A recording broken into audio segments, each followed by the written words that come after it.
Jolson always talked to his audience. It was one of the things he was known for, was his patter. And specifically, his catchphrase, which he'd been saying since 1906. You ain't heard nothing yet. Wait a minute, I tell you. You ain't heard nothing. He said that when they were recording the audio, so the first words we hear in dialogue in a film were, "You ain't heard nothing yet." Almost all of their films are about this group of working class comedians taking on an institution of great dignity and respect. The art world in Animal Crackers, a university in Horse Feathers, an opera house in A Night at the Opera, or most of all, the entire system of government in Duck Soup. You're driving a tad rapidly. Yeah, don't worry, I'm a very good driver. Annie Hall was about funny, intelligent people meeting, getting together, breaking up, getting back together. Jesus, what'd you do? Come by way of the Panama Canal? I'm in a bad mood, okay? He told that story non-chronologically. It took risks in the style of filmmaking. I can't believe this family. You got heart, but you fight like a goddamn ape. It's much more a drama than a movie about boxing. Why do you want to fight? Because I can't sing or dance.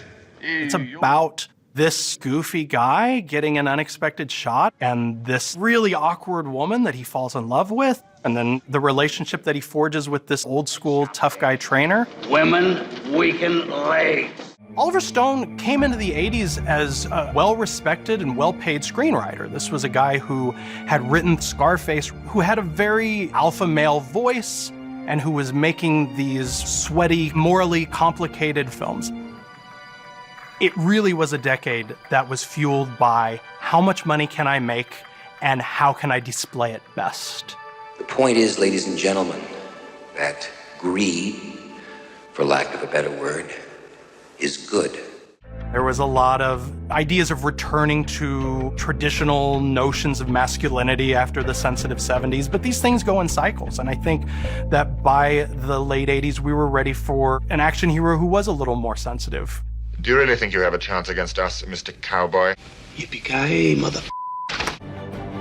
Alan Rickman's performance as Hans Gruber is one of the key movie performances of the 80s because of the idea that the villain could be intellectual. It wasn't a beefy villain who beat up our hero, but was a guy who our hero had to outthink.